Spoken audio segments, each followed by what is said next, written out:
मेरा नाम सुषमा यादव है। मैं कंपोजिट विद्यालय मधेशा कोडियार ब्लॉक प्रयागराज में सहायक अध्यापक के पद पर कार्यरत हूँ। आज मैं बच्चों को कक्षा 7 के बच्चों को विज्ञान पढ़ाने जा रही हूँ और इसमें हमारा लर्निंग आउटकम है बच्चे सूचक के बारे में, सूचक की अवधारणा को समझ सकेंगे, सूचक का प्रयोग करते हुए अंक और छात्र की पहचान कर सकेंगे। चलिए शुरू करते हैं कक्षा को। Good afternoon, sit down. Thank you. हमने लास्ट टाइम पर पढ़ा था अन्न और क्षार के बारे में, तो आपको अन्न और क्षार के बारे में समझ में आ गया था? Yes ma'am. अन्न क्या होते हैं?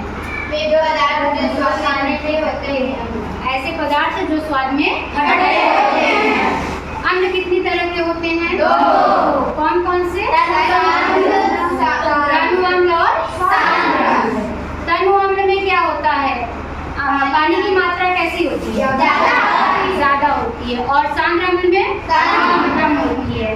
ठीक। क्षार क्या होते हैं? वे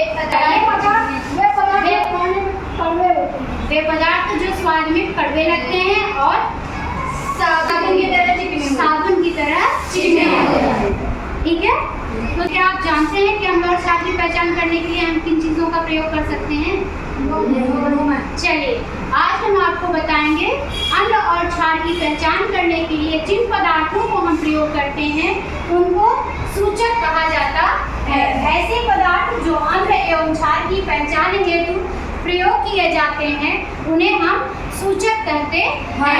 आज हम आपको क्लास में दिखाएंगे कि सूचक का प्रयोग आप कैसे कर सकते हैं और अम्ल क्षार की पहचान में सूचकों को कैसे प्रयोग में लाया जाता है। कुछ प्राकृतिक सूचक भी होते हैं जो प्रकृति में हमारे पास पाए जाते हैं और कुछ हम केमिकल भी यूज करते हैं जो सूचक की तरह प्रयोग किए जाते हैं। जैसे हमारे पास प्राकृतिक रूप से पाया जाने वाला एक सूचक ये क्या है? गुड़हल है। ठीक है। तो हम गुड़हल की फूल को लेंगे और पेपर पर ऐसे रगड़ देंगे। रगड़ने के बाद आपको इसका रंग कैसा दिख रहा है? बैंगनी बैंगनी नीला नीला दिख रहा है। ठीक है। और एक हमारे पास सूचक होता है हल्दी। इस पर पेज पर हमने क्या लगाया है? हल्दी लगा दिया है। ठीक है।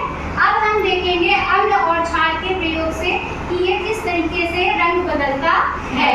एक हमारे पास प्राकृतिक सूचक ही होता है जिसे हम लिटमस पेपर भी कहते हैं।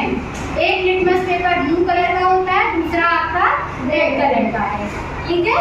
अब हम इनको चेक करेंगे अपने इंडिकेटर की तरह कैसे ये काम करते हैं अम्ल और क्षार से। ठीक है। देखते हैं ये हमारे पास क्या है? ये नींबू। ये अम्ल है कि क्षार है?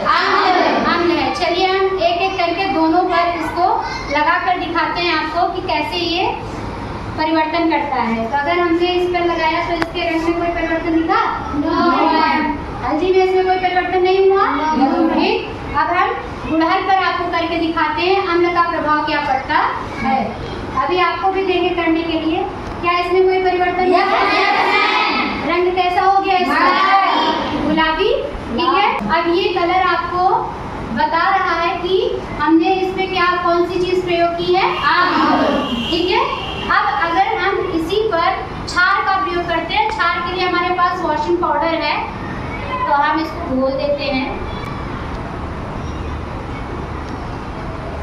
अब इसकी हम कुछ बूंदे इस पर गिरा रहे हैं। आप देखिएगा कि क्या फर्क पड़ता है। सबसे पहले हल्दी वाले पे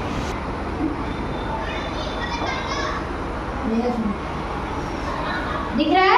यस मैम। क्या इसके रंग में कोई परिवर्तन हुआ? Yes ma'am. ऐसा हो गया? ये लाल रंग का हो गया है। Yes ma'am. ठीक है। अब हमने अम्ल लगाया था तो कोई परिवर्तन नहीं हुआ था, लेकिन हमने जब इस पे क्षार का प्रयोग किया है, सोडियम कार्बोनेट है, ये सोडियम कार्बोनेट जब हम लगा रहे हैं तो आप देख रहे हैं कि हल्दी का रंग बदल जाता है और हल्दी लाल रंग का हो जा रहा है। ठीक है। हल्दी एक प्राकृतिक सूचक की तरह काम कर रहा है जिसमें आप देख रहे हैं अम्ल के साथ ये कोई अभिक्रिया नहीं कर रहा, जबकि क्षार के साथ में लाल रंग में परिवर्तित हो जा रहा है। ठीक इसी तरह से आप इसको अगर अम्ल के साथ गुड़हल को लगा रहे हैं तो आप देखेंगे कि इसका रंग परिवर्तन हो रहा है, ये गुलाबी रंग में परिवर्तित हो जा रहा है। जबकि अगर इस पर हम क्षार डालते हैं तो ये फिर से उसी कलर में आ जाएगा और कोई परिवर्तन नहीं होगा। दिख रहा है? Yes ma'am. ठीक है, समझ में आ गया? आगे है फिनोल्फ्थालीन, जो कि अम्ल और क्षार के साथ अलग अलग प्रतिक्रिया करता है। चलिए देखते हैं। ये हमने नींबू का थोड़ा सा रस निकाल लिया है, इसमें हम थोड़ा सा फिनोल्फ्थालीन डाल रहे हैं।